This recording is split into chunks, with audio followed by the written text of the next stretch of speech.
আসসালামু আলাইকুম international news বাংলায় আপনাদের স্বাগতম। শুরুতে থাকছে শিরোনাম। ইরানের বিরুদ্ধে জরুরি পদক্ষেপের আহ্বান হিউম্যান রাইটস ওয়াচের। তীব্র উত্তেজনার মধ্যে পাকিস্তানের সঙ্গে যোগাযোগ করল ইরান। ইরানে বাড়ি বাড়ি তল্লাশিতে মিলল মার্কিন অস্ত্র ও বিস্ফোরক। অবিলম্বে মার্কিন নাগরিকদের ইরান ছাড়া সতর্কবার্তা। ইরানে বিক্ষোভের পেছনে কারা জানাল তুরস্ক। ইরানে চলমান সরকারবিরোধী বিক্ষোভ দমনে নিরাপত্তা বাহিনীর হাতে ব্যাপক হত্যাকাণ্ডের অভিযোগ তুলে জাতিসংঘের নিরাপত্তা পরিষদকে জরুরি পদক্ষেপ নেওয়ার আহ্বান জানিয়েছে হিউম্যান রাইটস ওয়াচ। সোমবার সংস্থাটির নির্বাহী পরিচালক ফিলিপে বোলোপিয়ন বলেন, ইরানে একটি গুরুতর মানবাধিকার সংকট তৈরি হয়েছে। তার অভিযোগ, বিক্ষোভকারীদের বিরুদ্ধে প্রাণঘাতী দমন পীড়নের তথ্য আড়াল করতে কর্তৃপক্ষ প্রায় পুরোপুরি ইন্টারনেট যোগাযোগ বন্ধ করে দিয়েছে। এক্সে দেওয়া এক পোস্টে তিনি জানান, সাম্প্রতিক সময়ে আটক হওয়া বহু মানুষের নিরাপত্তা নিয়ে গভীর উদ্বেগ রয়েছে।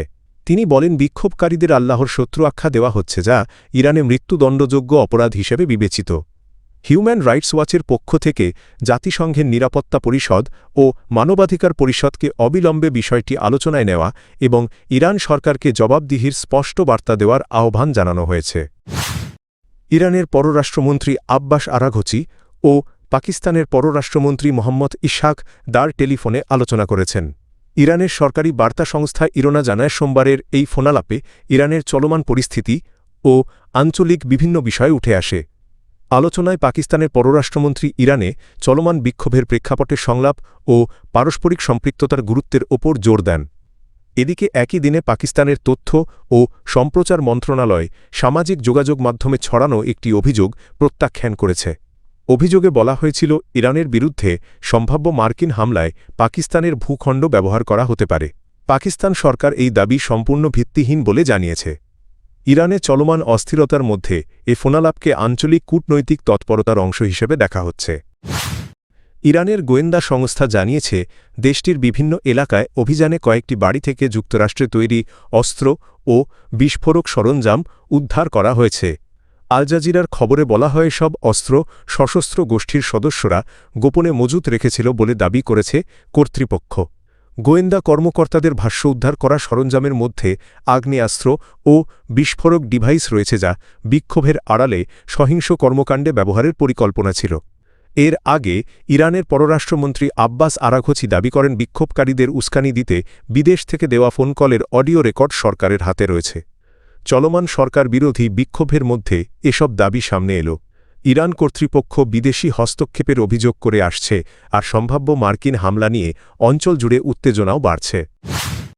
ইরানে চলমান সরকার বিরোধী বিক্ষোভ তীব্র হওয়ায় দেশটিতে অবস্থানরত মার্কিন নাগরিকদের দ্রুত ইরান ত্যাগের আহ্বান জানিয়েছে যুক্তরাষ্ট্র।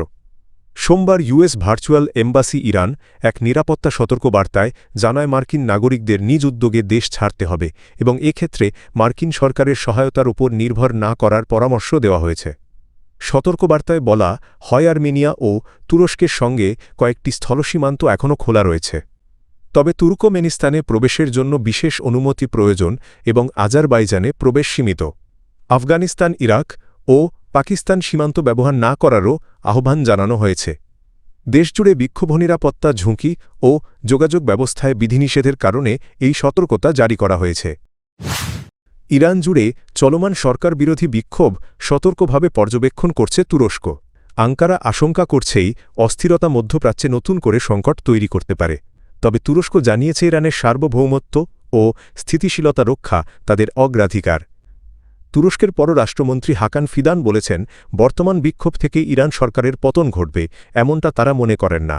তিনি দাবি করেন, এই আন্দোলন ২০২২ সালের মাহসা আমিনি পরবর্তী বিক্ষোভের তুলনায় সীমিত।